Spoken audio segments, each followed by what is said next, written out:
estar orando. Rogo aos irmãos, por causa do Senhor e dos outros santos, que apaguemos nossos celulares para não estar distraídos e vamos a orar.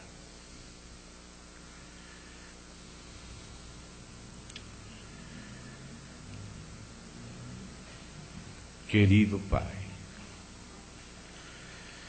em nome do Senhor Jesus Cristo, te damos graças por esta oportunidade de nos reunir nesta outra sessão para considerar outra porção da Tua Palavra em relação a isto que estamos vindo. Te pedimos, Senhor, que sejas conosco. Te pedimos, querido Pai, que nos guardes de nós mesmos e de nosso inimigo, que nos limpes com o sangue do Teu Filho Jesus Cristo de todo o pecado, cubras todo o nosso ser, fortaleças nosso homem interior com Teu Santo Espírito. O Senhor que mora em nós seja com nossos espíritos e que nós sejamos capazes também, Senhor, de estar atentos a Ti no interior, Te seguindo, sendo conduzidos e fortalecidos e iluminados, estabelecidos para a Tua glória diante de Ti, Senhor. Rogamos que nos capacites sobrenaturalmente. Encomendamos nas Tuas mãos nossa condição natural. Deixamos ela nas Tuas mãos, para que o Senhor que nos fez nascer de novo nos concedas permanecer em Ti e ser renovados e ser transformados. Tua palavra, Senhor, passe a nós pelo Teu Santo Espírito. Guarda-nos de todo erro, concede-nos o Espírito Teu de sabedoria, de revelação, conforme prometido para o tempo final. Confiamos em Ti, integramente na Tua graça, no precioso nome do Senhor Jesus Cristo. Amém. Estes dias, as 2 noites anteriores em São Pedro da Aldeia e depois aqui em Macaé, temos seguido mais ou menos o seguinte percurso. Primeiro vimos lá em São Pedro da Aldeia, os irmãos depois podem conseguir, se desejarem, a gravação. Colheita, ceifa e consumação do século, vindo especialmente aquelas parábolas que falam disto, a parábola do trigo e o joio e a parábola da rede, onde aparece a colheita, a ceifa e consumação do século. Depois, então, vimos o relativo à Epifania da Parousia, que são 2 palavras gregas que se referem à segunda vinda de Cristo e que aparecem juntas às vezes usadas em diferentes lugares, mas às vezes aparecem juntas, se referindo à manifestação da sua vinda. Então, estamos vendo coisas relativas aos últimos tempos. Quando vimos isso, nos introduzimos naquela passagem de Mateus 24, que ontem à noite estivemos vendo e que acho que colocamos o título de... Qual foi o título que colocamos o dia de ontem, pela noite? É o tema de apelo de Jesus a Daniel. Mais ou menos esse é o tema. E depois, hoje pela manhã, fizemos uma continuação, vindo Daniel, capítulo 7, especialmente aquele passagem quando os 10 chifres entregam seu poder ao pequeno chifre que vai se engrandecer, e colocamos um título: União Europeia cede a sua soberania, que é para resumir esse processo do fim que está descrito na Bíblia. Agora vamos ir continuando. Agora vamos a passar a Daniel capítulo 8 e vamos nos deter primeiramente num aspecto que poderíamos titular com umas palavras que já limos hoje em Apocalipse 17, muito relacionadas com o que estamos vindo, mas que precisamos agora não só ler, sino entender melhor. E as palavras são: a besta que era, não é e será. Esse será o título desta parte que agora vamos continuar. Então vamos a ensamblar a partir de aí a continuidade e vamos de novo a Apocalipse 17. Hoje nos detivemos no aspecto do propósito dos 10 chifres em entregar seu poder e autoridade à besta, como estava previsto que a União Europeia entregasse através do Tratado de Lisboa o governo a um só governante mundial. E agora então vamos aí, Apocalipse capítulo 17, e vamos a ver aqueles versos que têm uma expressão muito importante que é necessário compreender, e me maravilha a profecia de Deus, como o Senhor cria frases tão curtas e tão significativas que ajudam a explicar tudo, e por isso deixamos como título: a besta que era, não é e será. Um resumo: Apocalipse capítulo 17. Vamos a ver de novo essas expressões.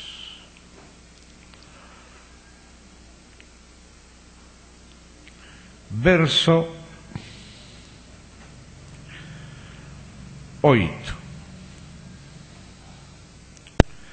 A besta que viste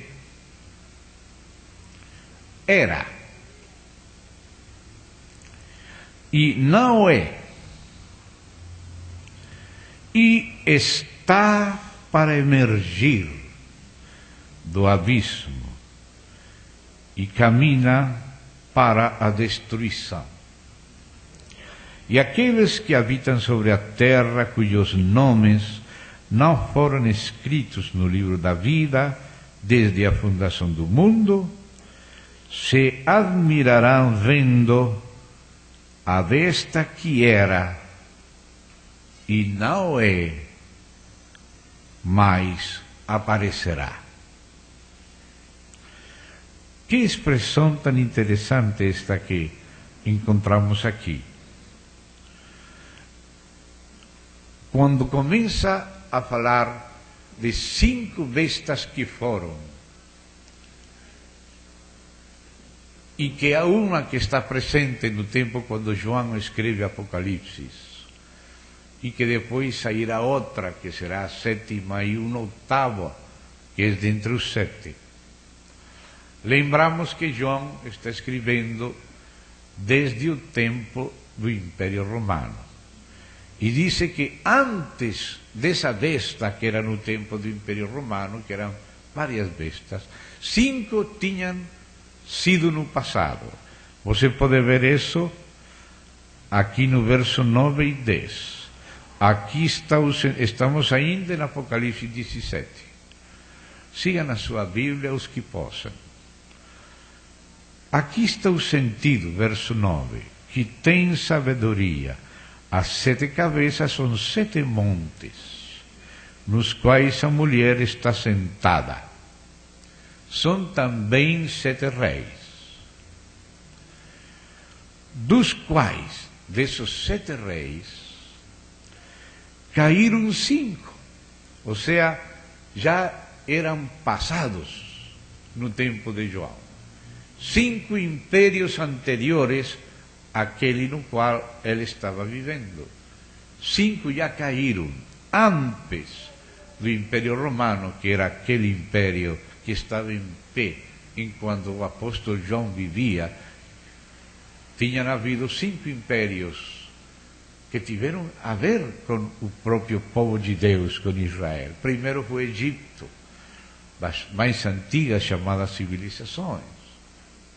Depois veio a Síria. No Egito foi com os faraós. Na Síria foi com Sargón, com Senaqueribe, com Tiglat-Falessar e todos estes Salmanassar que vemos na Bíblia. E depois veio Babilônia. Então já vão 3. Mas desde Babilônia Daniel começa a ver para adiante. Mas ele não está se referindo ao que foi antes dele. Mas João sim está se referindo ao que foi antes de Roma. Então ele vê além, mais atrás do que o próprio Daniel. Egito, Assíria, Babilônia, 4º Pérsia, 5º Grécia. Então, Grécia está incluída como uma tipologia do anticristo final, porque está falando João. A bestia era, mas não é, mas vai ser, vai subir do abismo, vai emerger, aparecerá. Então, aquela besta final que aparecerá, que será nos fins do tempo de Roma, quando saem aqueles 10 chifres e entregam seu poder àquele chifre pequeno que se engrandece contra Deus, contra os santos do Altíssimo, acima de todos os homens. Essa será a bestia final, a que há de emerger, surgir, que aparecerá, a besta que será, mas que não era no tempo de João. A besta não era a definitiva, o anticristo final, não era o Império Romano ainda como acontecia nos tempos de João, mas já tinha sido antes de Roma. Ou seja, tinha tido um cumprimento tipológico, e por isso disse, a besta era. Mas não é, sino que está aí para subir, aparecerá, vai emergir. Ele pode falar que era, porque realmente houve um cumprimento tipológico. Essas profecias se cumpriram no tempo da Grécia, nos tempos de Antíoco Epifânios. Mas alguns pensaram que isso já era o cumprimento final. Mas Jesus falou, não. Quando vocês, a igreja, virdes o abominável da desolação, ou a abominação desoladora, que é uma tradução mais ajustada, já está falando para o futuro de Antíoco Epifânios. Ou seja, que se a besta foi, houve um cumprimento tipológico. E por isso diz, a besta era. Ou seja, antes de Roma, houve um cumprimento acerca das profecias de Daniel, acerca da besta. Mas esse cumprimento não foi definitivo, foi somente tipológico. A bestia era, e foi no tempo da Grécia, no tempo específico de Antíoco Epifânios. Mas não era no tempo de Roma ainda, a definitiva. A definitiva ainda seria no futuro. Então, aí estamos percebendo, nessas frases do Espírito, como o Senhor mesmo está cumprindo suas próprias regras hermenêuticas. E essa frase tão curta, que virou título do tema de hoje, a besta que era, não é e será, está resumindo que aparecerá, que vai subir, que vai emergir do abismo, que está no futuro de João, nos finais dos tempos de Roma, quando Roma seja tirada, então será o tempo que se manifesta aquele iníquo. Então, isto nos mostra que Deus nos ensina acerca do futuro com tipologia. Esse é um estilo de Deus. Antes de edificar uma casa completa, Ele faz uns planos, Ele faz uma maquete, assim como Salomão era uma maquete, o templo que ele fez era como uma maquete. Deus falou: "Oh, Davi, você derramou muito sangue, Davi. Você é homem de guerra. Você não me vai edificar uma casa, mas teu filho Davi, ele me edificará a casa. E eu serei a ele pai, e ele será para mim filho. E eu lhe darei o trono eterno." Quando você lê essa história na linguagem de Reis, está restringido a Salomão. Mas quando você vê a mesma história, escrita já não por Jeremias, sino por Neemias, em Crônicas, está na linguagem do Messias. Sim, Salomão foi o filho de Davi.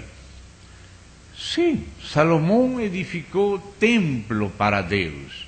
Mas o verdadeiro filho de Davi, que se sentaria no trono eterno de Deus, não era Salomão.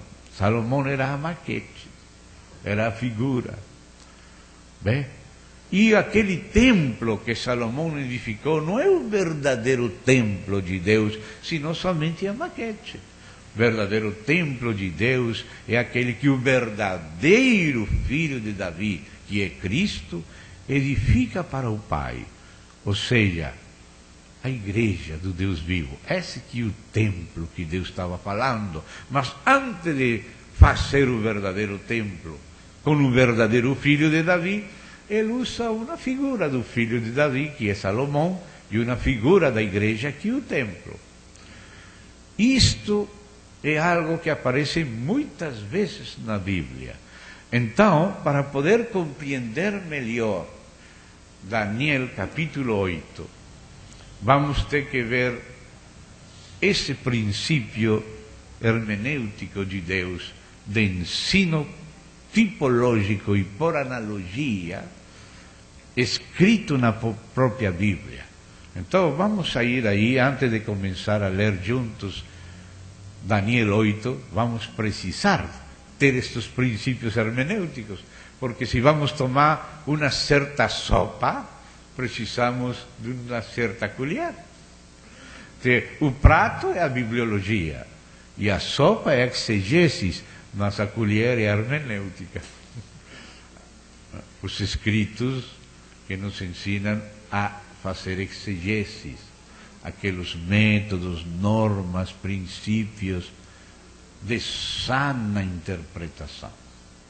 Então, por favor, me acompanha no livro de Salomão, Eclesiastes, ou Kohelet, como é o nome no hebraico, o pregador, Eclesiastes.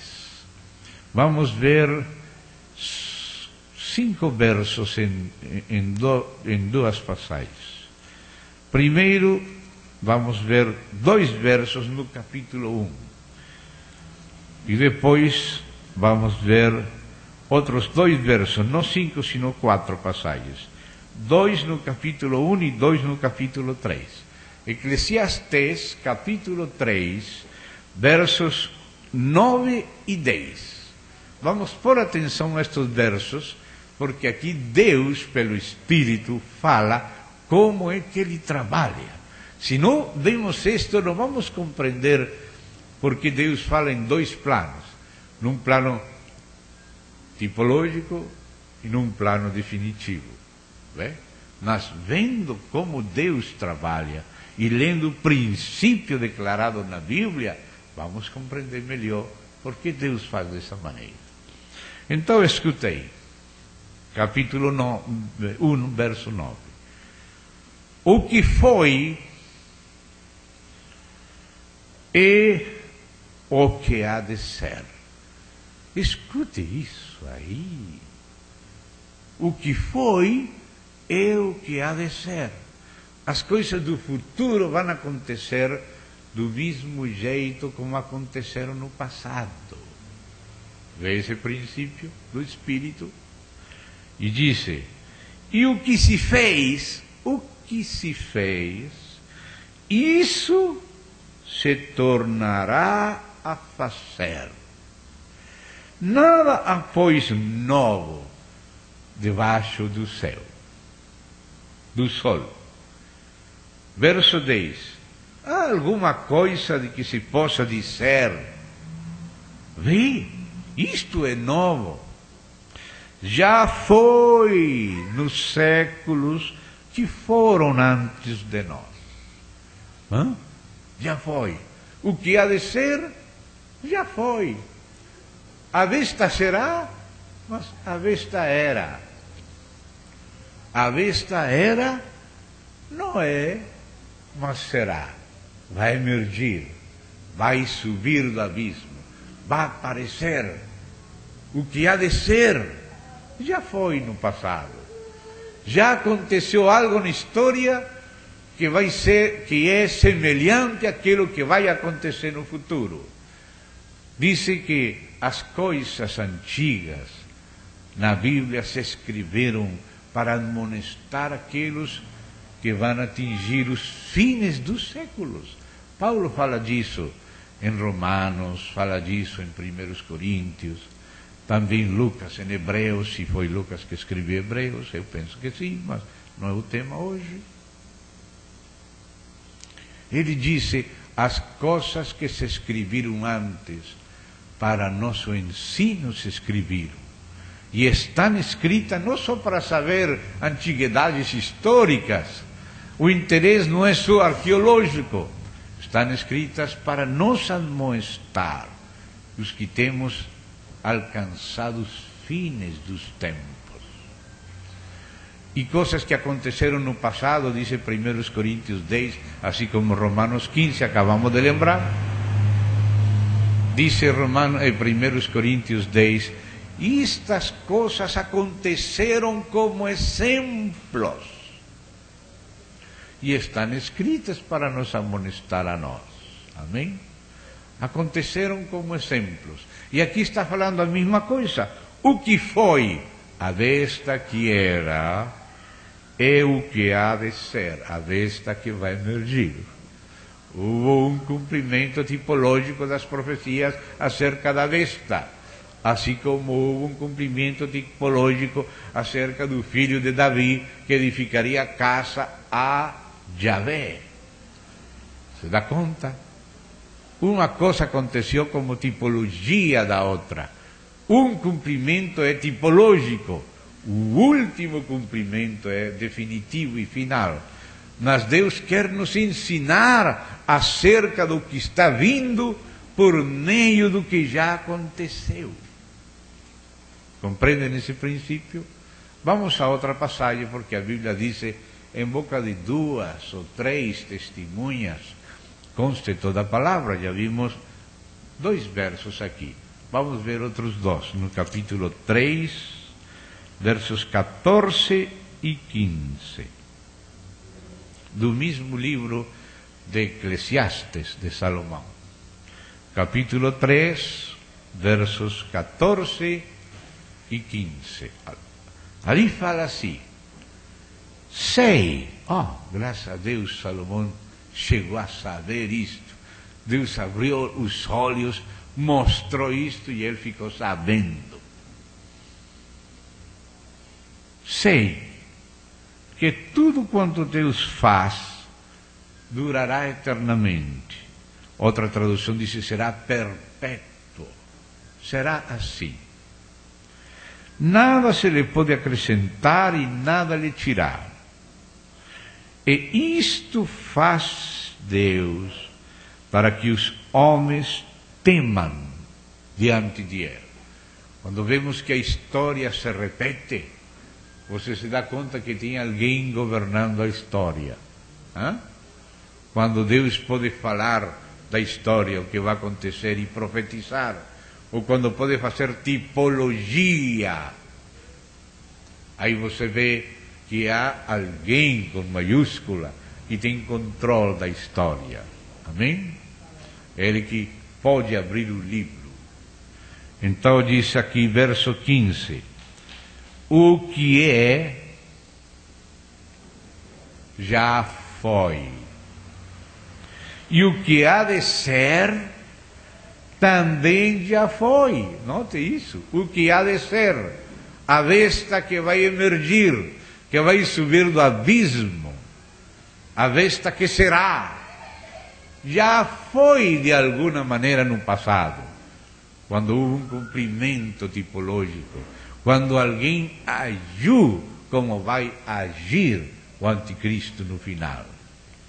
Então disse, o que há de ser também já foi.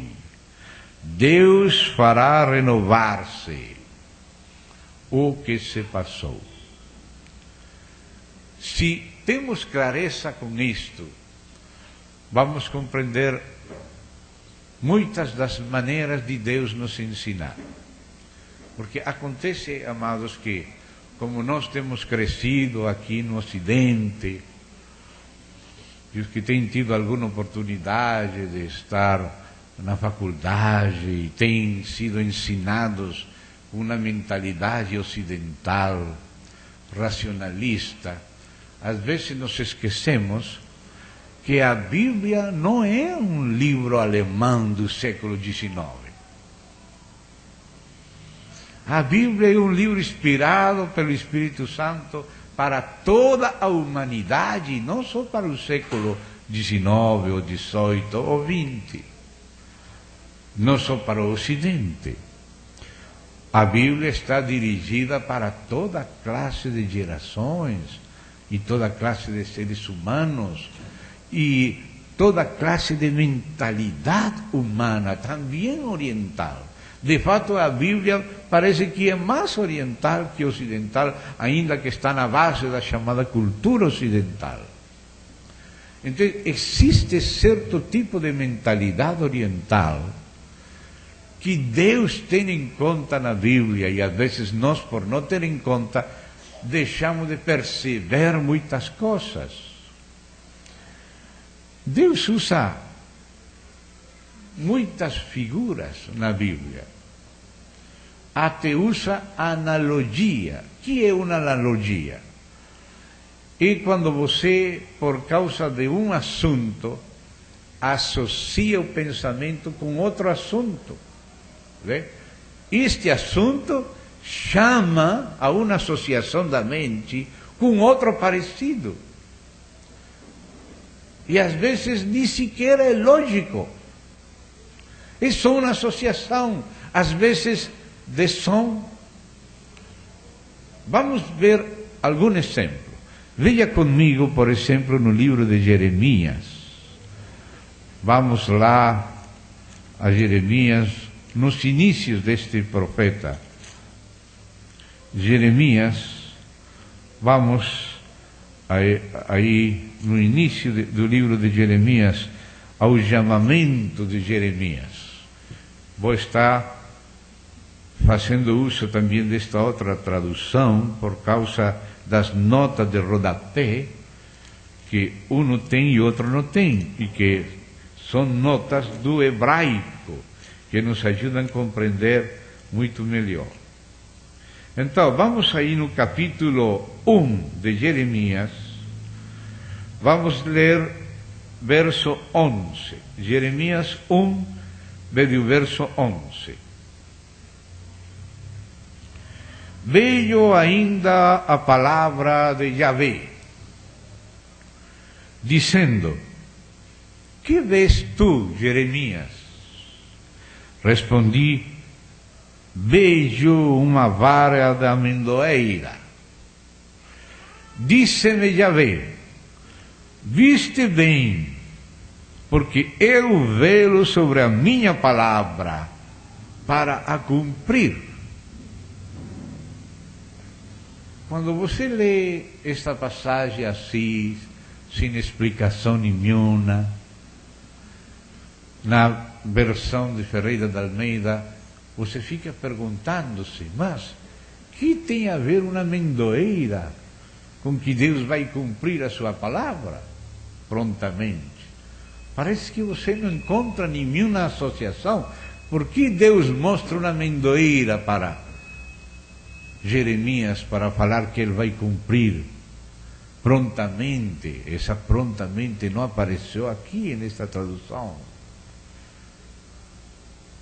Mas agora, ponham atenção, vou ler aqui em espanhol a mesma passagem, mas tendo em conta certas notas de rodapé que esclarecem este método analógico de Deus falar com uma mentalidade oriental que às vezes os ocidentais perdemos e ficamos perdendo parte da palavra de Deus que Deus fala. Então escuta aqui Jeremias capítulo 1, verso 11. Vou ler devagar em espanhol para você pegar o sentido. La palabra de Yahvé vino a mí diciendo: ¿qué ves tú, Jeremías? Y dije: veo una vara de almendro. E aí tem um numerinho pequeno que envia você o rodapé. A tradução é vara de almendro, ou amendoeira. Mas no rodapé diz shaket. Shaket. O que o hebraico diz é: que vês, Jeremias? Veio uma shaket. Entende? Shaket. Amendoeira. Vara de almendro. Shaket. Y me dijo Jehová, o Yahvé: bien has visto, porque yo apresuro mi palabra para ponerla por obra. Yo apresuro. Essa foi a ideia que não introduziu Ferreira de Almeida. E na palavra eu apresuro, ou apresso, vem o número 2 e lança para a palavra hebraica no rodapé e diz assim: shoket, amendoeira, shaket, apresuro, shoket. Aí você vê que existe um som parecido. Shaket tem som de shoket, shoket tem som de shaket. Ou seja, quando eu escuto shaket, amendoeira, associo pelo parecido do som com shoket, apressuro a minha palavra. Agora você entende porque Deus mostra uma amendoeira e faz entender a Jeremias que ele vai cumprir pronto a sua palavra. Pelo parecido do som, pela analogia. Este som lembra aquele outro som. Agora vou fazer uma piada aqui, não vão ficar bravos comigo, mas vou fazer a piada só para vocês se lembrar sempre deste princípio. Vem um presidente, toca na porta e diz: Clinton. E outro presidente vai no banheiro e diz: Bush. É engraçado, não? Mas você está lembrando. Clinton associa com Clinton, com a campainha. E Bush associa com Bush. Compreende, irmão? Uma coisa associa com outra. Isso que Deus está usando aqui.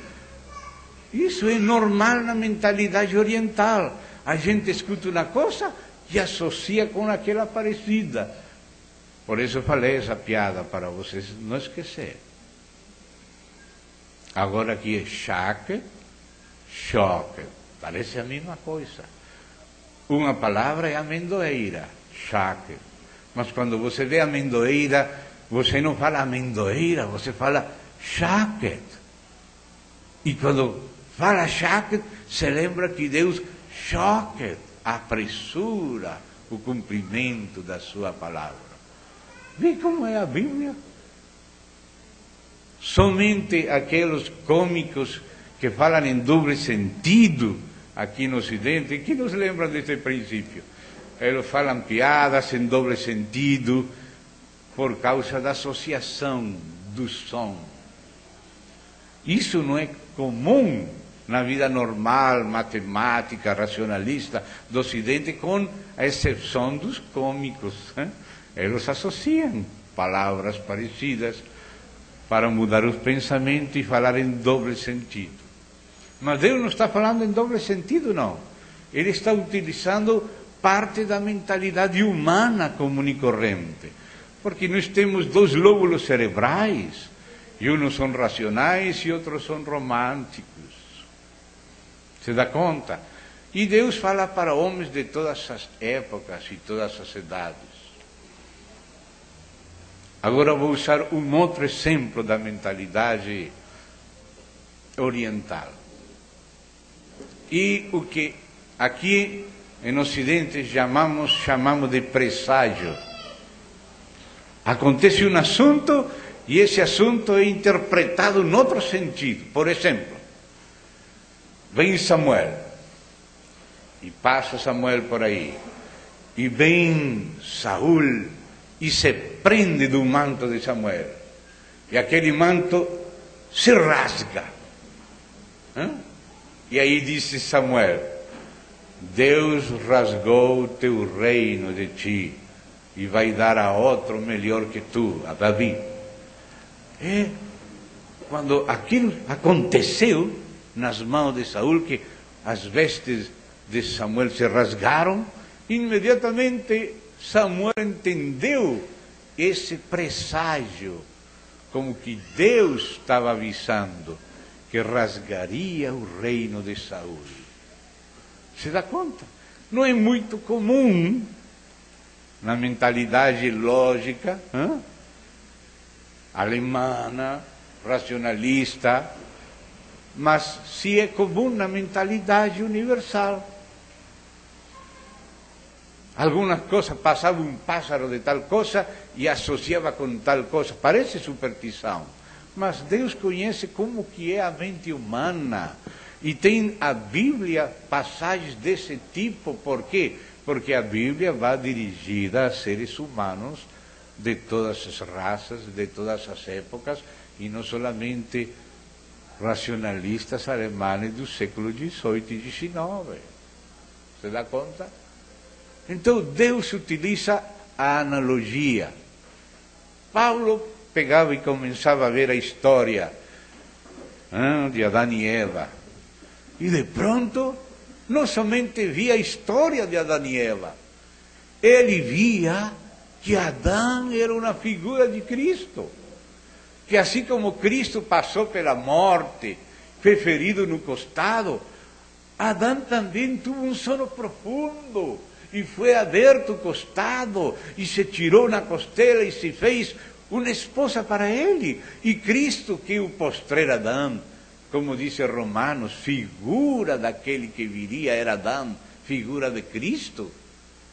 Também Adão passou por aquela anestesia de Deus, aquela morte, um sonho profundo, e foi ferido no costado, com uma lança, como Adão, tiraram do costado a costela e fizeram Eva, e do sangue que saiu do costado de Cristo, reuniu a igreja, que é a Eva do Senhor Jesus.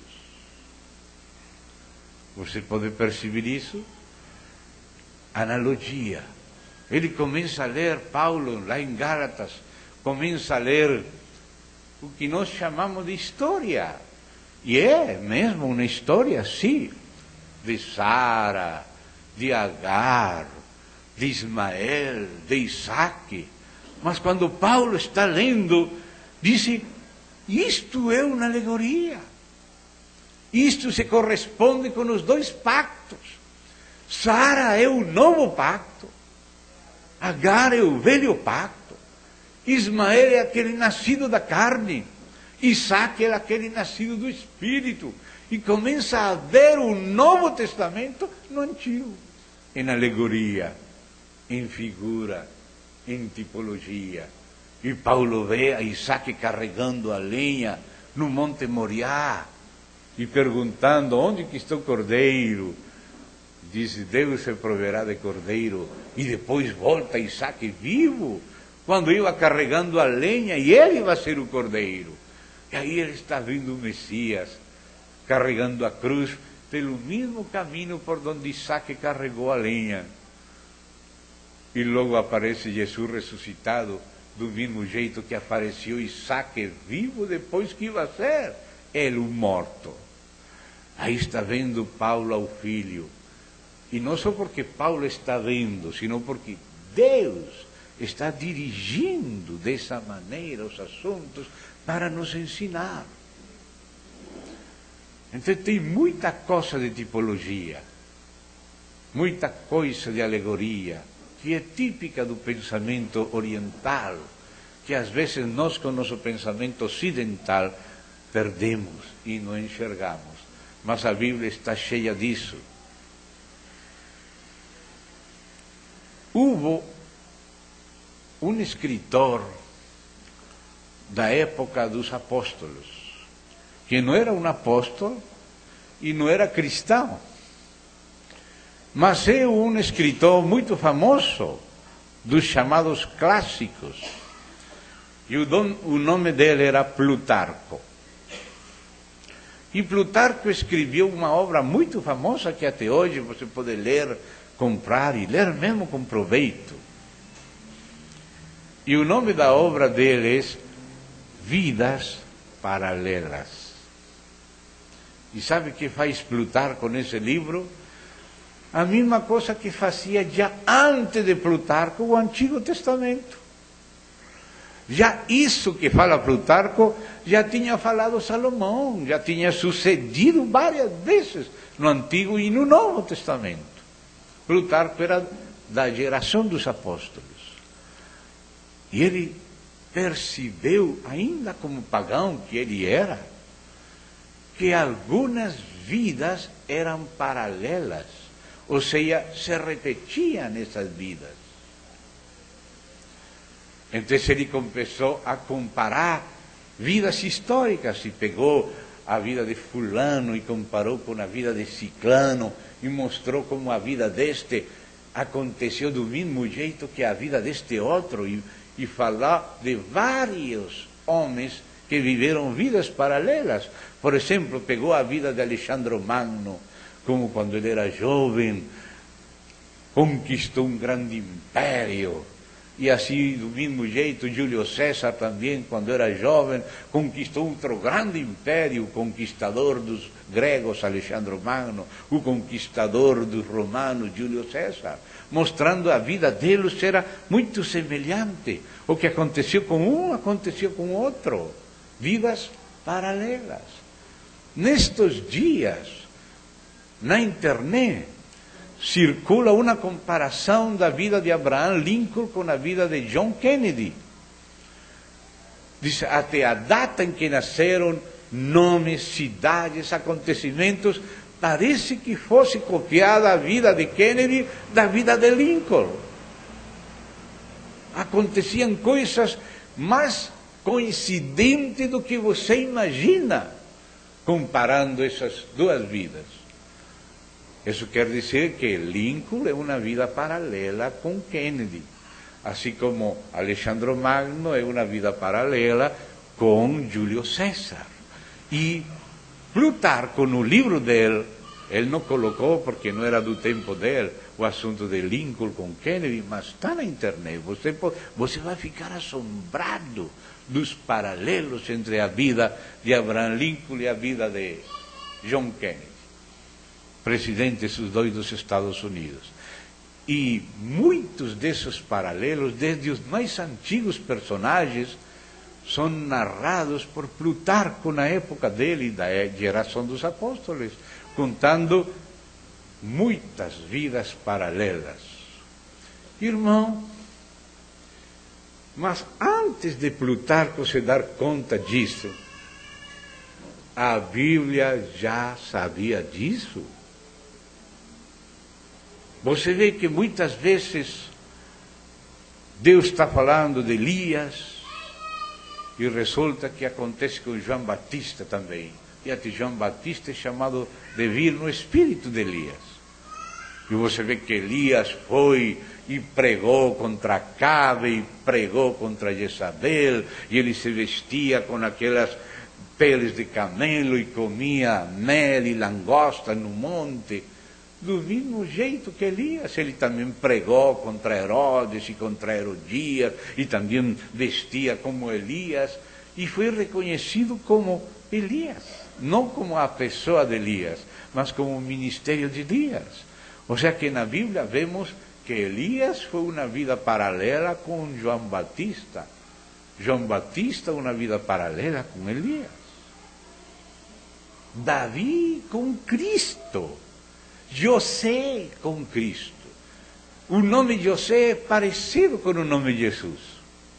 E ele foi odiado dos seus irmãos, foi vendido por quase 30 peças de prata, estuvo preso na cisterna, mas saiu e se sentou à destra do faraó e se casou com uma mulher gentil chamada Sened, mas depois se revelou a seus irmãos. Meu Deus, como não ver a Cristo projetado em José? Vidas paralelas, Davi também, Isaac também. E não só pelo lado positivo, pelo lado negativo, você vê Aitofel traindo Davi e vê a Judas Iscariote traindo Cristo. Aitofel, vida paralela de Judas Iscariote. Agora, por que estou mencionando este princípio bíblico que até os pagãos perceberam com a mentalidade mais ampla que aquela quadriculada racionalista do século XX, XIX e XVIII? Porque a mesma coisa acontece com o anticristo. A besta que era, mas que não é, sino que vai vir, a besta que era é o cumprimento tipológico do anticristo por Antíoco Epifanes, que é uma vida paralela com a vida do anticristo. Você dá conta? A Bíblia mostra o que vai ser o anticristo, nos mostrando como foi Antíoco Epifanes. Porque Antíoco Epifanes é uma tipologia do anticristo. Então Deus quer que seu povo hoje entenda bem como vão ser os jeitos e as obras do anticristo. E nos fala de Antíoco Epifanes. E depois que nos fala de Antíoco Epifanes, então vem aqueles comentaristas modernistas e falam, uma pessoa posterior a Daniel, e depois dos fatos que aconteceram com Antíoco Epifanes, disse Porfírio, que lembrávamos ontem. Então, o que está falando aquele escritor posterior é somente a história de Antíoco Epifanes, que é uma história que aconteceu antes, e agora aquele escritor está falando como se fosse acontecer no futuro, mas já tinha acontecido, é só uma falsa profecia, é uma história contada como profecia. É a mentalidade racionalista de Porfírio, que é a que tem seguido os racionalistas modernistas alemães, e não entenderam que Deus nos estava mostrando tipologia. Como vão ser os dias do anticristo? Como foram os dias de Antíoco Epifanes. Como vai ser traído Cristo? Como foi traído Davi? Por Aitofel. Como vai ser o precursor de Cristo? Como foi Elias? Se dá conta? Deus utiliza as vidas paralelas, as alegorias, os parecidos, as associações, porque isso é normal na mentalidade humana histórica. Então Deus nos mostra o que há de ser através do que já foi no passado. O que há de ser já foi. Deus restaura o que se passou, como fala Salomão em Eclesiastes. Se vocês enxergam esse princípio, vocês vão aproveitar Daniel capítulo 8. Porque em Daniel capítulo 8, você vê que Deus começa a falar, e a história começa a ser narrada como vai acontecer, e efetivamente assim aconteceu com Antíoco Epífanes. Mas logo Jesus pega a mesma profecia e aplica ela para o futuro, como se Antíoco Epífanes não houvesse existido. Se existiu Antíoco Epífanes. De fato, se vocês leem o primeiro livro de Macabeus, que não está na Bíblia protestante porque não está na judaica, e o Novo Testamento diz que Deus confiou ao povo judeu. Que vantagem tem o judeu, fala Romanos 3, que Deus lhes confiou a palavra de Deus. E os judeus, na Bíblia dos judeus, não tem os livros apócrifos. Os católicos colocaram depois da Reforma Protestante, porque a Reforma iniciou Lutero em 1517, mas em 1568, por 18 anos, durou o chamado Concílio Tridentino, ou de Trento, onde a Contra-Reforma introduziu livros apócrifos, e entre eles introduziu primeira e segunda dos Macabeus. Não são livros que estou usando aqui como inspirados, mas como testemunhas históricas. Ler Macabeus tem uma utilidade histórica. Sabe por quê? Porque o livro dos Macabeus nos conta a história desde Alexandre Magno até Antíoco Epífanes. Essa é a utilidade de ler Macabeus. Porque você vai ver como se desenvolveu o Império Grego de Alexandre e como foi dividido por aqueles generais dele, e como uma dessas dinastias, aquela dos Seleucidas e dos Antíocos, gerou Antíoco Epífanes, que fez o papel de tipo do anticristo, como uma vida paralela do anticristo que viria. E por isso a Bíblia fala, a besta era. Quando que foi? Antes de Roma, foi no tempo da Grécia. No tempo de Antíoco Epífanes se cumpriu tipologicamente a vida do anticristo, mas só tipologicamente. Uma vida paralela, tipológica. Se você quer, povo meu, diz o Senhor, como vai ser o anticristo, olhe como foi a tipologia do anticristo. A tipologia do anticristo foi Antíoco Epífanes. Então, alguns comentaristas da Bíblia e de Daniel chegam e só veem Antíoco Epífanes, comentam Antíoco Epífanes, pega a profecia e diz assim, com Antíoco Epífanes acontece aqui, e fecha a palavra e acabou, e não viu mais que Antíoco Epífanes. Mas Jesus viu mais que Antíoco Epífanes. Jesus pegou as profecias que se cumpriram tipologicamente no tempo de Antíoco Epífanes e pregou de novo o que assim aconteceria no futuro, de novo. Pegou as mesmas profecias. Às vezes, Deus faz uma profecia e diz o assunto uma vez. Por exemplo, Jerusalém será sitiada. Suficiente falar uma vez. Mas Jerusalém foi sitiada 7 vezes, se cumpriu a profecia. 7 vezes. E haverá uma última vez. Porque Deus refina 7 vezes a sua palavra. Então, temos que ver esses princípios bíblicos, princípios hermenêuticos de Deus que estão na Bíblia, para poder aproveitar a profecia e entender. Ou senão vai acontecer conosco o que tinha acontecido com os intérpretes modernistas, historicistas, que leem Daniel 8 e só veem Antíoco Epífanes. Mas Jesus via mais. Quando Jesus se referia àquelas profecias que falou Daniel, ele está colocando para o futuro, como dizendo, Antíoco Epifânio foi apenas uma tipologia. E por isso João disse, a besta era. Mas não é. Não era definitiva. A verdadeira final está por subir, está por emergir. Aparecerá a besta era, não é e será. Compreendimos isso, irmãos? Se isto fica claro, então agora vamos entender melhor Daniel capítulo 8. Porque você vê que o arcanjo Gabriel aparece aí nesse capítulo e explica para Daniel que isso que está sendo demonstrado é para o tempo do fim, não para o tempo de Antíoco Epifânio, para o próprio tempo do fim.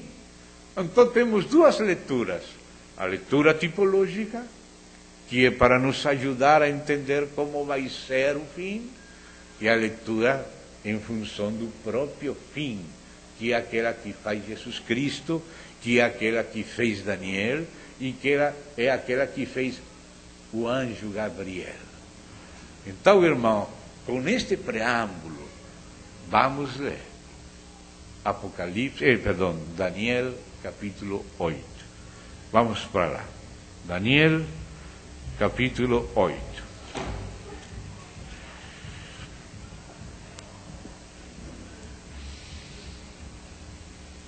Tem um copo de água, por favor?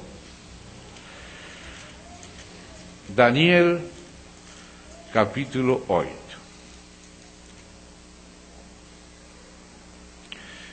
Para entender mais fácil este capítulo, temos que ter em conta que já falamos a vez passada.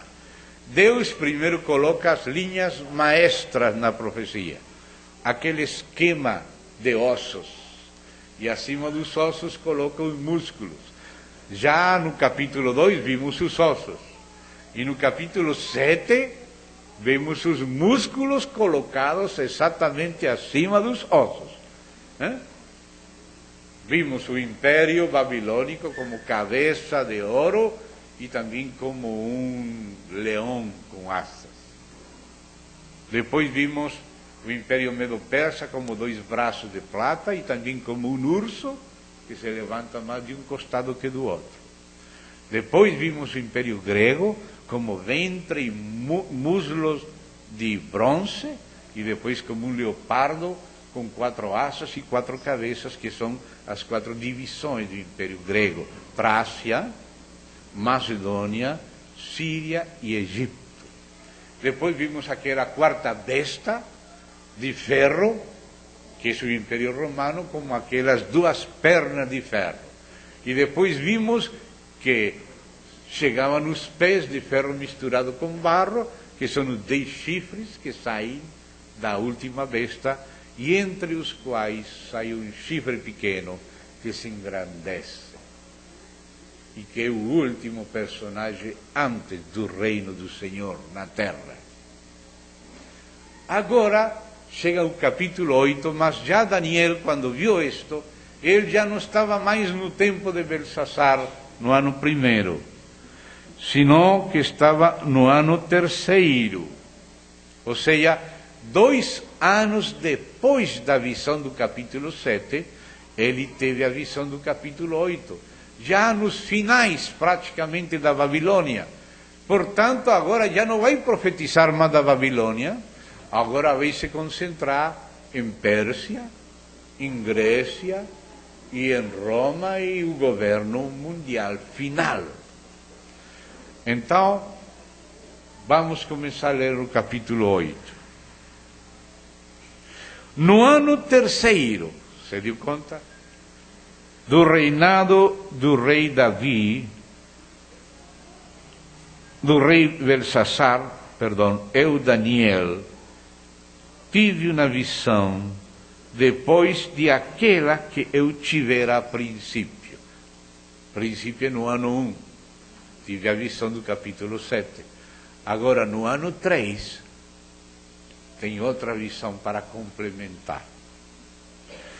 Quando a visão me veio, pareceu-me estar eu na cidadela de Susã, Ou seja, já não está mais na Babilônia. Na visão, agora Deus colocou ele em visão em Susã, capital do Elam, que é os países da Ásia Central que pertenceram ao Império Persa, do urso. Dice, estava na cidadela de Susã, que é província de Elam, e vi que estava junto ao rio Ulai, é um rio de lá, da Ásia Central. Então levantei os olhos e vi, e eis que um carneiro estava diante do rio, o qual tinha 2 chifres, e os 2 chifres eram altos, mas um mais alto do que o outro, e o mais alto subiu por último. Vi que o carneiro dava marradas para o ocidente, e para o norte, e para o sul, e nenhum dos animais lhe podia resistir, nem havia quem pudesse livrar-se do seu poder. Ele, porém, fazia segundo a sua vontade, e assim se engrandecia. Bom, essa é uma primeira parte da visão. Um carneiro com 2 chifres, um cresce depois e dava marradas. Você, às vezes, o marido sai de casa e depois fala para a esposa, lá debaixo daquela planta eu deixei a chave. Então, quando a mulher chega na casa, só ela sabe onde que está a chave, vai, levanta aquela plantinha e pega a chave e abre. Amém? Então, vamos buscar a chave aqui, no verso 20, por favor. Verso 20, diz assim, porque às vezes temos que ler saltando um pouco para entender desde o princípio. Olha a chave do carneiro no verso 20.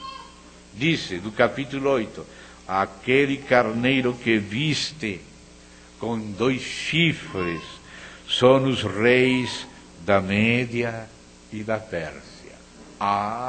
Então já estamos sabendo o que está falando. Aquele carneiro era a Pérsia. Por isso ele estava em Susã, no Elam, na visão, já ficou para trás Babilônia. Agora está vendo de novo outra vez Pérsia. Como tinha visto Pérsia nos braços de prata e no urso que se alçava de um costado, agora Deus mudou a figura para ocultar para o mundo de fora, mas para revelar para os céus. Mundo de fora, aqui, mas que isso aqui? Braço de prata, um urso, agora um carneiro. Mas aquele urso se alçava de um costado, mas aqui tinha 2 chifres o carneiro, e um cresceu depois e cresceu mais, porque os persas eram mais fortes que os seus aliados, os medos. E viu marradas para lá, para cá, e mostra em que direção o Império Persa se espalharia, como aconteceu. E você vê que foi em 3 direções, e por isso aquele urso tinha 3 costelas. Vê que tudo está falando a mesma coisa com diferentes figuras. Deus muda as figuras e a gente do mundo fica perdida. Mas Deus deixa a chavezinha lá debaixo da planta. Não aparece no momento, você aparece lá perdido, em outro lugar. Mas você pega lá e entende cá. Amém? Agora voltamos para o verso 5 de Daniel 8. Estamos em Daniel 8. Estando eu observando, eis que um bode vinha do ocidente sobre toda a terra, mas sem tocar no chão. Este bode tinha um chifre notável entre os olhos. Dirigiu-se ao carneiro que tinha os 2 chifres, o qual eu tinha visto diante do rio, e correu contra ele com todo o seu furioso poder. Viu chegar perto do carneiro, E enfurecido contra ele, o feriu e lhe quebrou os 2 chifres, pois não havia força no carneiro para lhe resistir. Mas o bode o lançou por terra e o pisou os pés, e não houve quem pudesse livrar o carneiro do poder dele. O bode se engrandeceu sobremaneira, e na sua força quebrou-se-lhe o grande chifre, e em seu lugar saíram 4 chifres notáveis para os 4 ventos do céu. Agora vamos pegar a chave lá no verso 21. Verso 21. Mas o bode peludo é o rei da Grécia. O chifre grande entre os olhos é o primeiro rei, ou seja, Alexandre Magno, que foi o primeiro rei da Grécia. O ter sido quebrado, levantando-se 4 em lugar dele, significa que 4 reinos se levantarão deste povo, mas não com força igual a que ele tinha. Quando morreu Alexandre Magno, os 4 generais, que já falamos, que eram as 4 asas e 4 cabeças do leopardo, que era a Grécia. Agora essa Grécia é este bode peludo. O chifre grande era o rei primeiro da Grécia, que era Alexandre Magno, e os 4 generais Cassandro, Lisímaco, Seleuco I, Nicanor e Ptolomeu I. Foram os generais de Alexandre que se dividiram no Império Grego, na Macedônia, na Trácia, na Síria e no Egito. Isso é história. Note que está falando a mesma coisa que a estátua de Nabucodonosor, mas com outros detalhes. Está falando a mesma coisa das 4 bestas de Daniel 7, que estudamos hoje pela manhã, o mesmo urso e depois o mesmo leopardo. Agora já está falando de um carneiro e de um bode peludo. Mas é a mesma coisa. Agora está colocando acima dos ossos os músculos e acima dos músculos os nervos. Se dá conta? Agora voltamos de novo ao início. Vamos aí ao verso 9. De um dos chifres, lembre-se que 4 dinastias surgiram do que foi Grécia.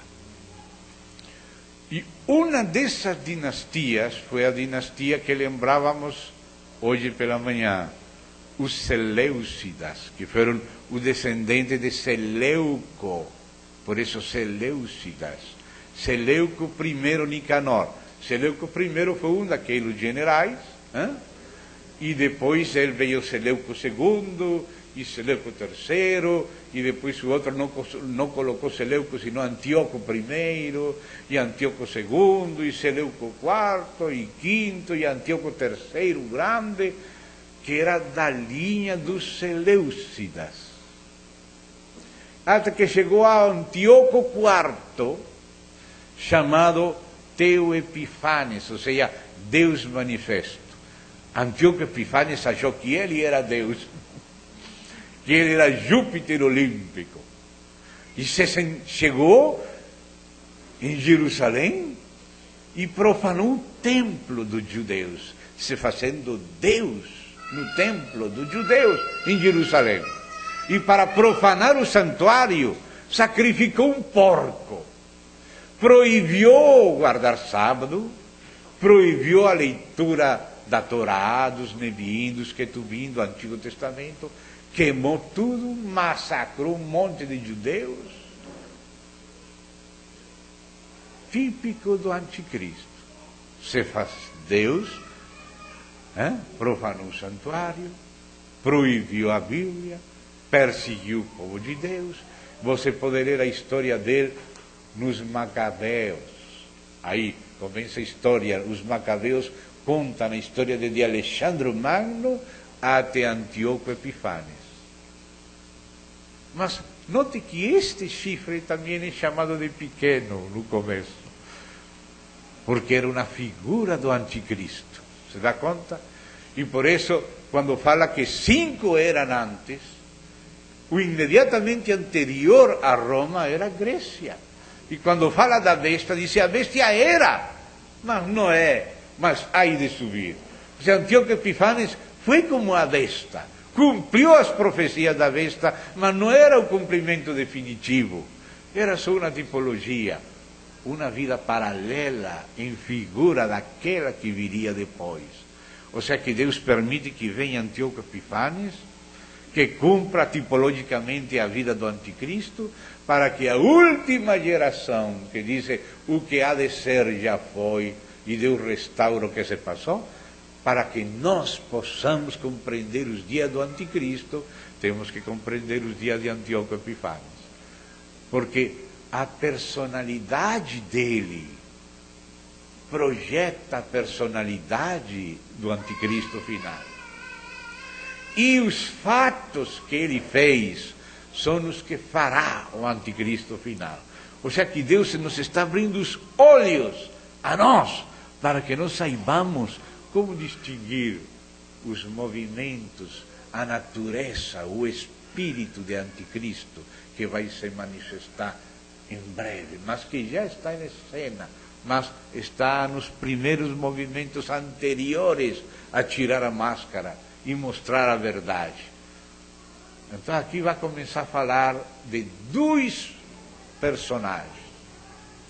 Vai falar de Antíoco Epifanes e vai falar do anticristo, porque um é vida paralela com o outro, um é figura do outro. E quando você já está pensando que só está falando de Antíoco Epifanes, o anjo Gabriel vai dizer: não, Daniel, isto é para o tempo do fim, não para o tempo da Grécia. E depois da Grécia tem que vir Roma, e depois tem que sair 10 chifres em Roma, e os 10 chifres vão entregar o poder ao anticristo.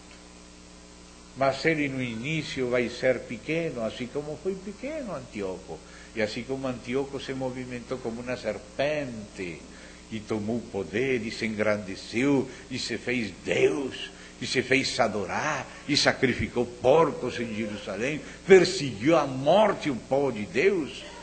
Você pode ler a história dele dos Macabeus, e também pode ler em outros livros antigos. Então você vai dar-se conta como vai ser o tempo do anticristo, vendo como foi o tempo de Antíoco Epifanes, tipo do anticristo, vida paralela com ele, tipologia, alegoria dele. Como diz a Escritura, o que há de ser, já foi. A bestia era, mas não é ainda definitiva. A definitiva está por subir, aparecerá. Por isso o título, baseado em Apocalipse. A bestia era, não é, e está para subir, para emergir, aparecerá, será. Por isso diz isso Apocalipse, porque mostra a tipologia. Era, antes de Roma, era quando? Em Grécia. Quando? Com Antíoco Epifanes. Mas não é o definitivo. O definitivo é no futuro, depois de Roma, depois que os 10 entreguem seu poder ao último. Se dá conta? Se vemos os princípios hermenêuticos de Deus, vamos enxergar. Senão vamos ficar nas areias do modernismo. Mas, por isso falamos o primeiro dia aqui, apelo de Jesus a Daniel. Como Jesus considerou Daniel profeta e considerou a profecia para o futuro, ainda que já tivesse tido um cumprimento tipológico com Antíoco. Jesus não ficou satisfeito falando, já isto está acabado. Não. Jesus continuou falando as mesmas profecias para o futuro, já 200 anos de morto Antíoco Epifanes. Então temos que nós interpretar como Jesus e não como Porfírio e os modernistas. Amém, irmãos? Então voltamos aí ao capítulo 8. Verso 9, então.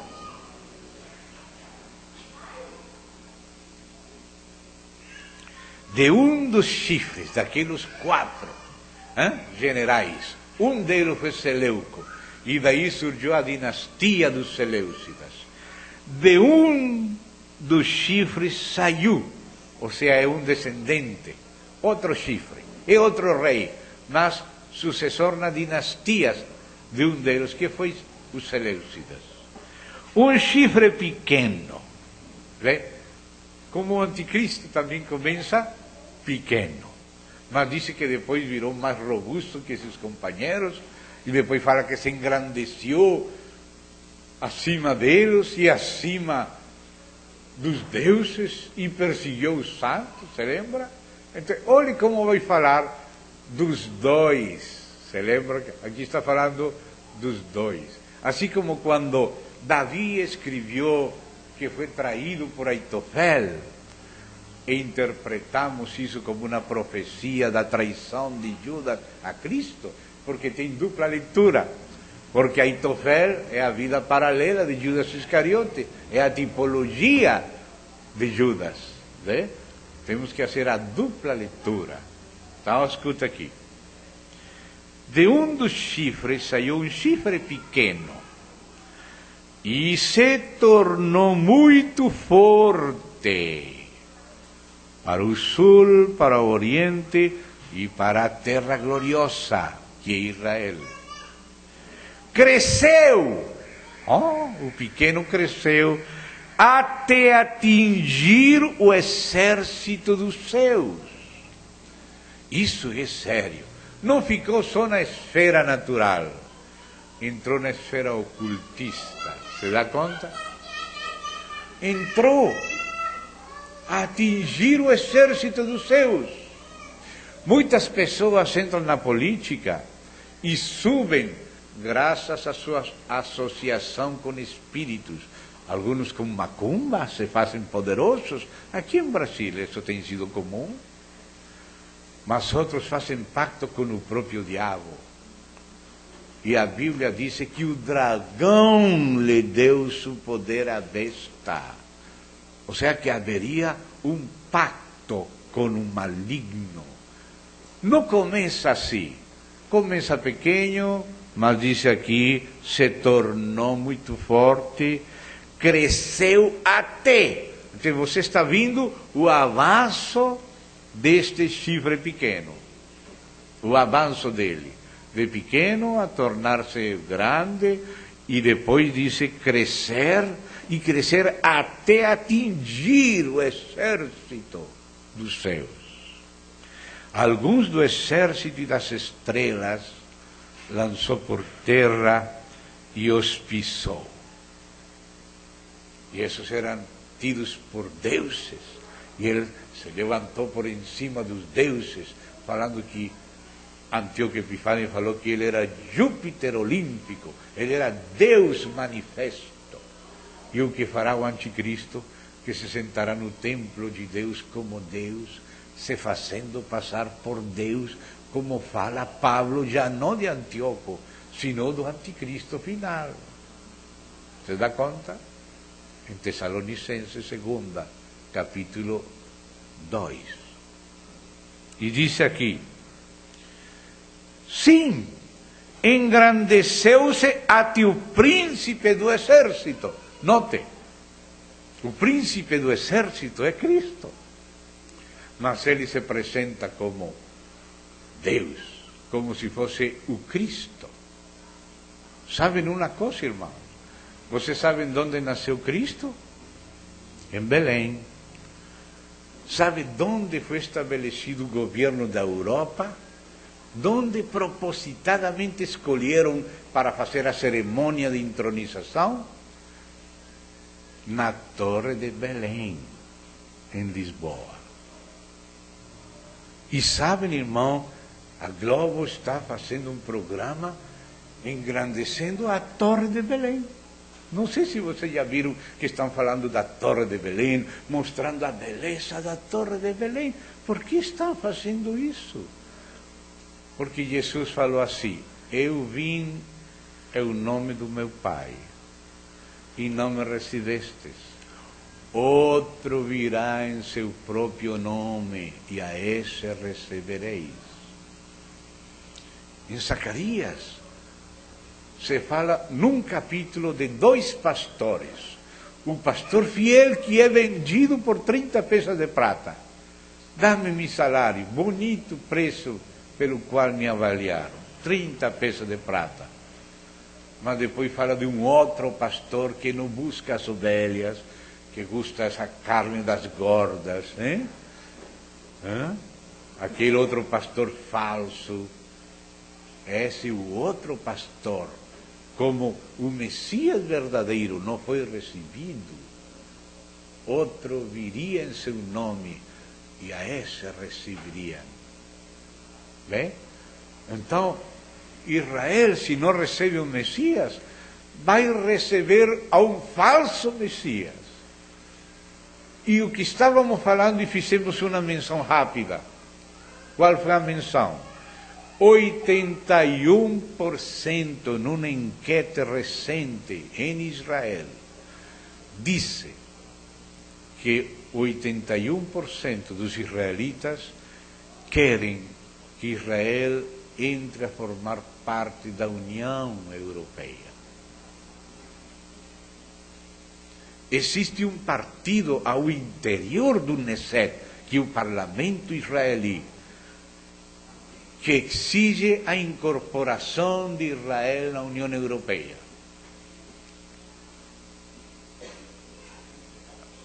Aconteceu uma coisa curiosa. No tempo da Guerra Mundial II, no tempo dos nazis, os nazis mataram muitos judeus nos campos de concentração. E num certo momento, uns nazis iam a pegar uma menina israelí para levar para matar. E uma mulher valente se opôs a esses nazis e começou a gritar: homens cobardes, como vão permitir que esta menina seja levada por estes nazis? E ela começou a brigar com os soldados nazis e muita gente veio e liberou aquela menina. Então os israelitas sempre se lembraram muito desta mulher, honraram muito ela, por causa de ter defendido a uma pequena judeia dos soldados nazis. Essa mulher é a mãe de Berlusconi, o presidente da Itália. Então, a União Europeia, à vista daquele apreço que tem Israel por a mãe de Berlusconi, e Berlusconi sempre foi amigo de Israel, escolheram que Berlusconi fosse a falar a nome da União Europeia em Jerusalém, para abraçar Netanyahu e para pedir a Israel entrar na União Europeia. E foi Berlusconi e falou: a civilização depende da aliança de Roma com Jerusalém. A paz e a segurança eram as palavras que apareciam constantemente no discurso. E se abraçaram para invitar a Israel a formar parte da União Europeia. Você sabe o que aconteceria se Israel entra na União Europeia? Ficaria debaixo do governo do personagem da Europa. E o exército de Israel seria subsumido pela OTAN, que é o exército do governo mundial. Agora escute o que vamos ler aqui. Verso 12. No 11 dizia: engrandeceu-se a teu príncipe do exército, dele tirou o sacrifício costumado, e o lugar do seu santuário foi deitado abaixo. O que faria o anticristo? Em Daniel, diz que na metade da semana o anticristo tiraria o contínuo sacrifício e estabeleceria a abominação desoladora, profanando o santuário. E o que fala também Daniel 11 do anticristo e Daniel 12, já começa a ser falado por Daniel 9, E Jesus falou: quando virdes no lugar santo a abominação desoladora de que falou Daniel. Olha aqui, verso 12. O exército de Israel, lhe foi entregue a este personagem que tira o contínuo sacrifício, que profana o santuário, que é tipo do anticristo e é também o anticristo. O exército lhe foi entregue com o sacrifício costumado por causa das transgressões, né? Israel transgrediu, não recebeu o Messias. Se não credes, disse Jesus, que eu sou em vossos pecados morrereis, eu vim em nome do meu Pai e não me recebestes, outro virá em seu próprio nome, a esse recebereis. Por causa das transgressões, o exército lhe foi entregue a este personagem. E disse, deitou por terra a verdade, e fez o que fez, prosperou. Então, depois disse o verso 13, depois ouvi um santo que falava, e disse outro santo, aquele que falava. Ele escutou nesses tempos finais, Daniel, há 2 santos falando. E disse aqui que um perguntou ao outro: até quando durará a visão do costumado sacrifício e da transgressão assoladora, visão na qual era entregue o santuário e o exército a fim de seres pisados? Ele me disse: até 2300 tardes e manhãs, e o santuário será purificado. Aí termina a visão. Depois ele fica perguntando, e graças às perguntas vêm as respostas. Daniel indagando diligentemente, e disse, verso 15, havendo eu, Daniel, tido a visão, procurei entendê-la. Isso que temos que fazer os que lemos Daniel, entender. E eis que se me apresentou diante uma com aparência de homem. Sabe quem que era? O anjo Gabriel. Aqui aparece Gabriel a explicar a visão. E ouvi uma voz de homem de entre as margens do Ulai, aquele rio onde ele estava em Susa, a qual gritou e disse: Gabriel! Aquele outro anjo falou e gritou: Gabriel, dá a entender a este a visão. Aleluia, glória a Deus. Veio, pois, para perto de onde eu estava. Ao chegar ele, fiquei amedrontado, prostrei-me com o rosto em terra. Mas ele me disse: entende. Com razão Jesus falava: aquele que lê, entenda. Os entendidos verão, o mundo não entenderá. Entende, entende, entende. Os entendidos é a linguagem de Daniel. Ele me disse: entende, filho do homem, pois esta visão se refere ao tempo do fim. Então não era para Antíoco Epifanes. Com razão Jesus continuou colocando as palavras para depois. Se dá conta? Antíoco Epifanes era só uma figura. Mas o anjo Gabriel interpreta e diz: esta visão, o que acaba de ver até o verso 14, se refere ao tempo do fim. Então ficou fechada a questão. Os modernistas com Porfírio estão errados.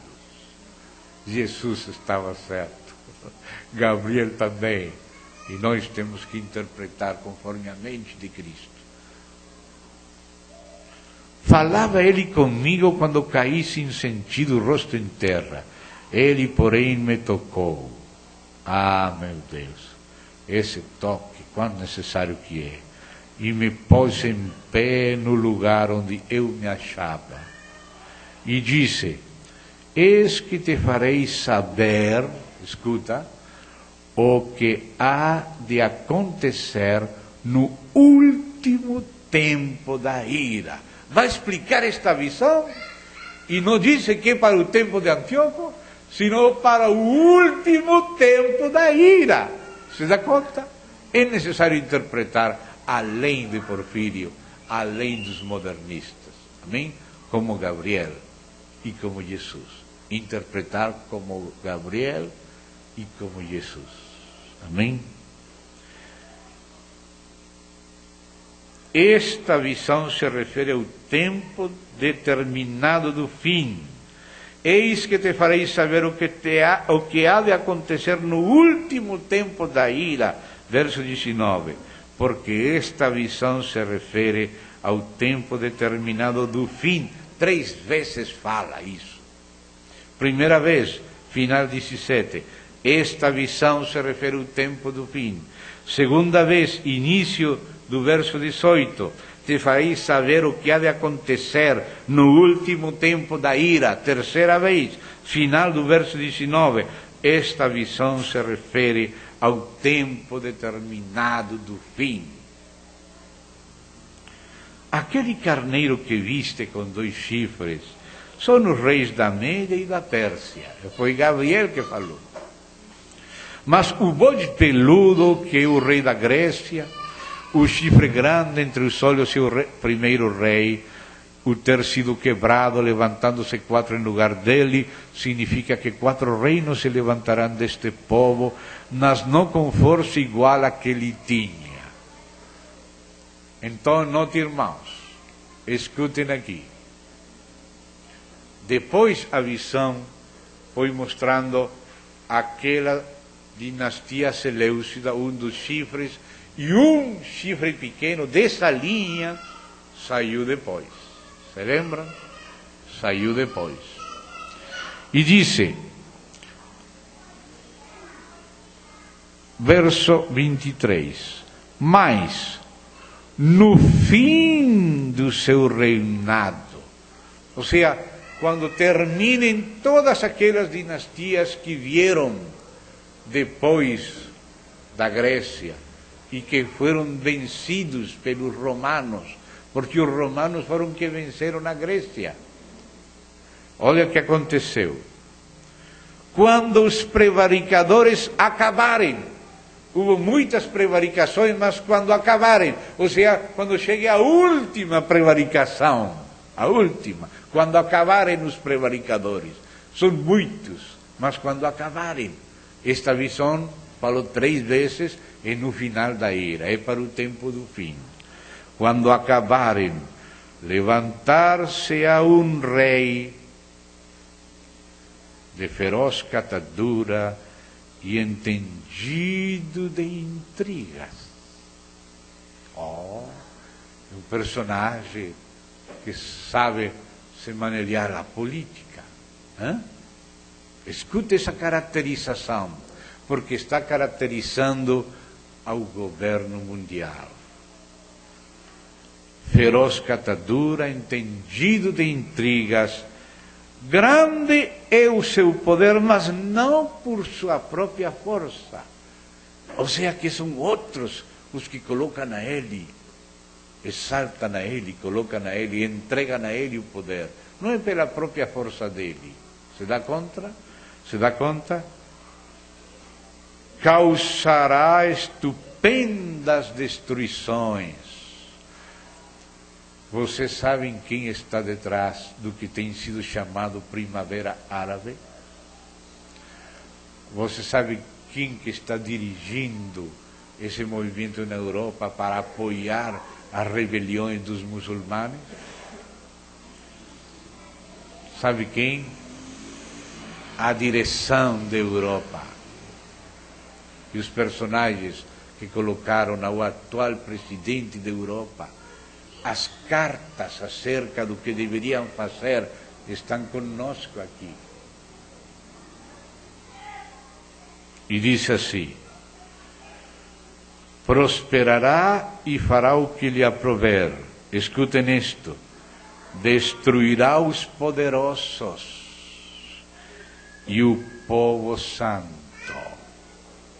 O capítulo 7 falou que perseguiria os santos. E aqui se destruirão os poderosos, como fala daquele falso pastor Zacarias. Zacarias fala e diz que gostará da carne das gordas. Sempre está fazendo essa política neoliberal a favor dos ricos, em contra dos pobres. Não cuidará das ovelhas pequenas, senão das gordas, dos interesses das elites. E disse assim: por sua astúcia, um personagem pequeno, que não vem com força própria, com astúcia e vai crescendo. Nos seus empreendimentos fará prosperar o engano. Não falou o Senhor Jesus? E não falou também Paulo de engano, que com poder enganoso, enganando as pessoas com discursos, enganando as pessoas, fazendo pactos aqui, fazendo pactos lá. E que mais disse? No seu coração, isso não é algo público afora, mas Deus que conhece o profundo dos corações, disse Daniel. Disse: no seu coração se engrandecerá. Já tem tido este personagem que está governando a Europa algumas saídas em falso, de maneira que até os periodistas têm ficado assombrados. E manter uma reunião na Europa e contratou o maior castelo que havia na Europa, na Bélgica, para reunir os presidentes, porque ele é o presidente dos presidentes. E os periodistas falaram: mas tem delírio de grandeza. Por que não pegar um hotelinho de 7 estrelas? Por que tem que fazer um castelo tão grande? Então, ele diminuiu, freou um pouquinho e foi para um pequeno hotel de 7 estrelas. 7 estrelas. Está saindo com coisas de pronto. Na humildade, de pronto sai com coisas estranhas. Disse aqui deste homem a profecia: no seu coração se engrandecerá e destruirá muitos que vivem despreocupadamente. Sabe como fala esta tradução de Reina e Valera? Dice: sem aviso destruirá muitos. É a outra tradução. Sem aviso destruirá muitos. Vocês conhecem a noite de São Bartolomé? Têm ouvido falar da noite de São Bartolomé? Na história dos hugonotes, dos cristãos da França. Foram enganados em uma grande festa ecumênica. O almirante Coligny, dos hugonotes cristãos perseguidos, ia se casar com uma reina. E tiveram tudo preparado para o casamento, toda essa festa, todo mundo estava pendente da festa entre o almirante evangélico e a reina católica. Mas os católicos estavam todos prontos para que, quando dessem uma pequena señal, atacavam a todos os protestantes e os matavam. Irmãos, numa noite chamada Noite de São Bartolomé, sem aviso, destruíram os hugonotes da França. Mataram quanto cristão bíblico havia. Não só lá, em Paris, sino também depois por todas as veredas. França ficou sem cristãos. E sabe como foi a noite dos cristais entre os nazis? A mesma coisa. Ninguém sabia, mas já tinham marcado as pessoas, já tinham identificado aos que eram contrários ao governo nazi, aos judeus, E numa noite, de madrugada, quando a gente está dormindo, 3 da manhã, chegaram e destruíram tudo, prenderam tudo, levaram nos trens para os campos de concentração, para as câmaras de gases. Numa noite. Os bruxos têm como profecia, os bruxos modernos, um álbum duplo branco dos Beatles. Uma canção que canta Paul McCartney, chamado Helter Skelter. E é como, se sabe quem pode. E nessa canção há como uma espécie de profecia que os Illuminati têm por profecia. E eles estão falando desse dia que eles atacam os cristãos. Irmãos que são irmãos em Cristo, que trabalham na própria polícia dos Estados Unidos, não podendo guardar nas suas consciências aquilo no qual eles estão sendo treinados, saíram na luz pública e denunciaram. Uma jovem já foi morta, outro polícia fardado colocou um púlpito na frente do Congresso, ou não sei se é o Congresso ou a Casa Branca, e denunciou que estão ensinando a polícia a fazer. Eles dizem que eles já têm classificado os cidadãos em 3 cores. A cor vermelha são os que eles já sabem que não estão com o governo mundial, já estão marcados. Eles estão fazendo seguimento de Facebook, de Twitter, de tudo o que você fala, da informação de você, já vão identificando os contrários ao governo mundial. Com cor vermelha, já estão marcados. Depois a gente que é amigo deles, que escuta eles, estão com cor amarela. E a gente que não sabe nada, com cor azul. E eles já têm pensado um Helter Skelter, um momento de revolução, que eles criam uma revolução, e nessa revolução eles vão direto com a lei marcial, direto a matar aqueles que já estão marcados. Aproveitando a revolta, irmão, essas revoltas que começaram lá na Arábia, agora começaram também em Londres, para facilitar a lei marcial. Sem aviso, destruirá muitos. Os cidadãos já estão sendo espiados. Faz poucos dias, a notícia não tem 1 mês. Eu li esta notícia. O Comitê de Segurança, de Inteligência do Congresso dos Estados Unidos convocou aos líderes das agências de inteligência, CIA, FBI e outras delas, e perguntou direta e abertamente, eles tinham que responder ao Congresso, se estavam usando ou não vigilância e espionagem contra os próprios civis e cidadãos. E eles todos responderam que sim, que estavam usando os celulares e outros meios para espiar os próprios cidadãos. Uma irmã querida, estive agora nestes dias na Europa, com um celular velhinho que levou, porque já tinha na carteira, não pensava em usar. Quando chegou na Europa, o celular falou para ela, bem-vinda à Europa. Ficou. O celular sabia que estava na Europa. Claro, o celular sabe onde você está. Porque para você receber a chamada, tem que encontrar você. E muita gente está sendo seguida por celular, por GPS, o próprio celular tem GPS, tem artigos que explicam o que você não sabe que seu celular tem.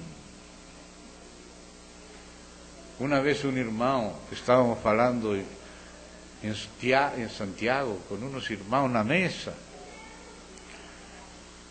e estávamos lembrando daqueles nanochips, porque eu estive lendo um livro sobre chips espiões. E eu pensei, esse assunto está muito avançado já nos Estados Unidos.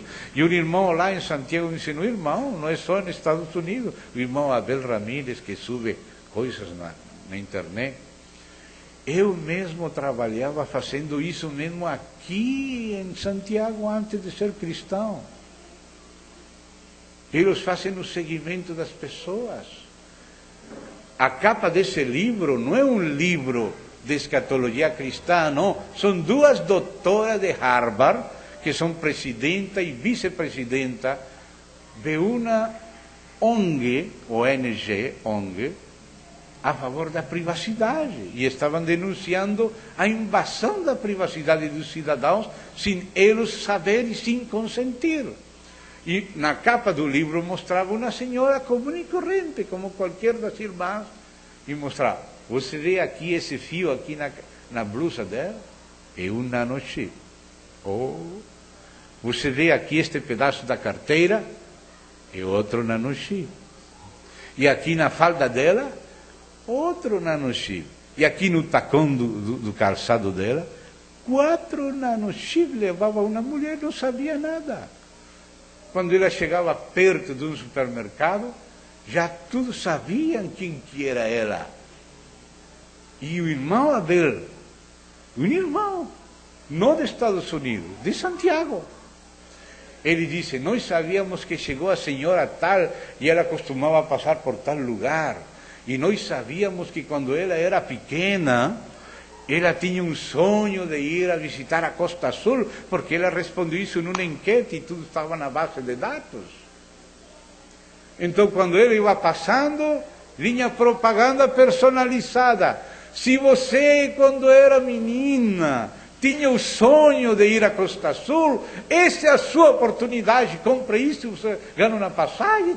Irmão, assim trabalhava em Santiago, faz anos. Eu pensava que era uma coisa dos Estados Unidos somente. Sabiam tudo dela. RFID, identificação por radiofrequência. Uma pila pequenininha que tem um aparelho que detecta ela. E sabem tudo, as pessoas são seguidas sem saber. Não sei se, aqui um irmão, não sei se você lembra, quando uma vez chegamos num aeroporto, e o homem do aeroporto olhou para nós dois e falou, mas se supõe que vocês deveriam estar em tal cidade? E não estávamos nessa cidade que eles supunham que nós tínhamos que estar, estávamos em outra cidade. Estavam estranhados. Ou seja, que nós estávamos sendo seguidos, mas Deus tinha nos escondido e aparecemos em outro aeroporto onde não se suponia que estaríamos. Mas a polícia falou isso. E fiquei,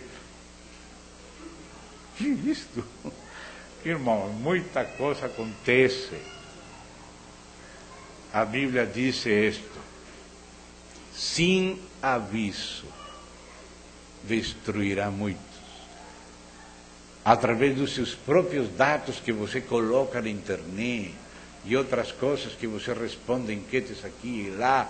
Agora você vai comprar uma coisa e já tem que firmar aqui, e se você paga com cartão, então você tem desconto, então já sabe o que você usa, tudo. Irmão, coisas que não quero nem falar.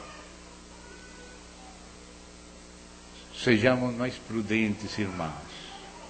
Disse Jesus, prudentes como serpentes, simples como pombas. Aquele que abre demasiado a porta busca a sua própria ruína, diz a Escritura. Aqui diz, sem aviso destruirá muitos. Como quando a polícia está fazendo um cerco para uns bandidos, não vai pegar o bandido no primeiro movimento, porque depois não vai poder pegar o resto da rede. Eles deixam a ela agir, vai quais são os contatos, onde mora, e eles vão seguindo. Depois, quando está dormindo, 3 horas da manhã, prendem aqui, lá, tudo ao mesmo tempo.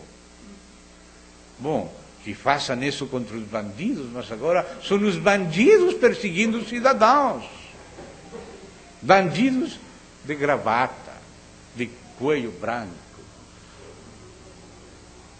Porque aquele governo mundial não está pelas ovelhas, sino pela carne das gordas. interesse das elites, não do povo. Está escrito em Zacarias.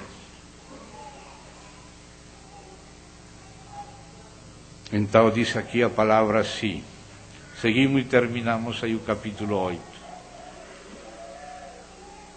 Verso 25. Por sua astúcia nos seus empreendimentos, fará prosperar o engano, no seu coração se engrandecerá e destruirá a muitos que vivem despreocupadamente. A outra versão, sem aviso destruirá a muitos.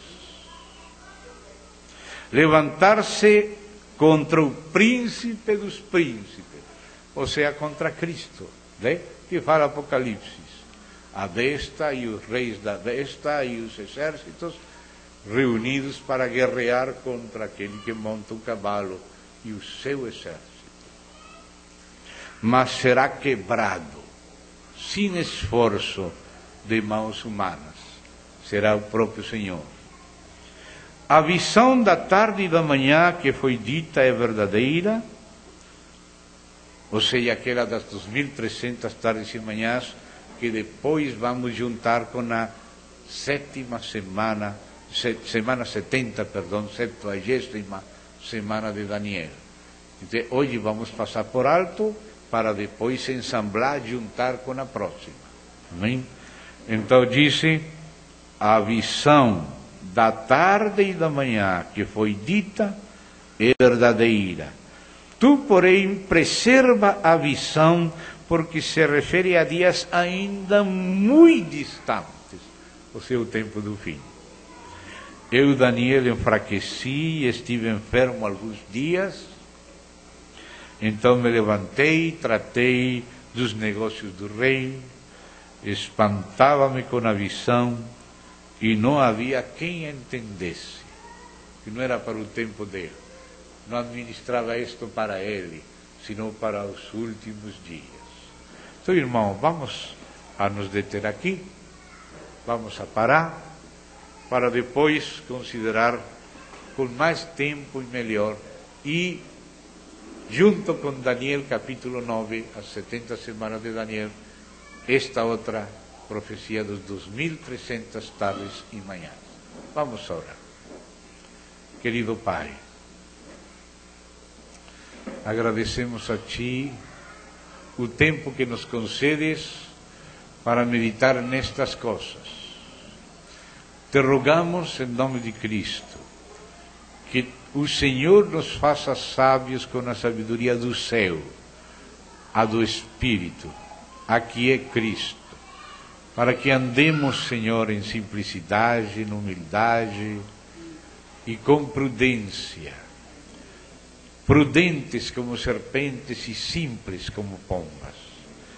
Guarda-nos, Senhor, porque Tua palavra diz: nenhuma arma forjada contra Ti, nem ainda que seja, Senhor, tecnológica, nem satelital, nem digital, nem chips, nem nanochips, forjada contra vós prosperará. Quem diante de Ti conspirar, diante de Ti cairá. Senhor, guarda-nos para Ti na simplicidade, nos defende. O Senhor é o nosso escudo, o Senhor é a nossa confiança. Em Ti, Senhor, temos posto nossa confiança, para que o Senhor seja aquele que nos guarda. Senhor, oramos para que nos tenhas por dignos de escapar das coisas que virão, e que não seja em inverno, nem em dias difíceis. Guarda-nos para a Tua glória. Só confiamos em Ti, porque Tu és suficiente para nos guardar.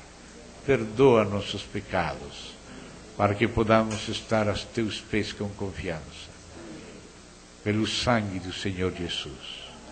E em nome do Senhor Jesus. Amém. E amém. Obrigado.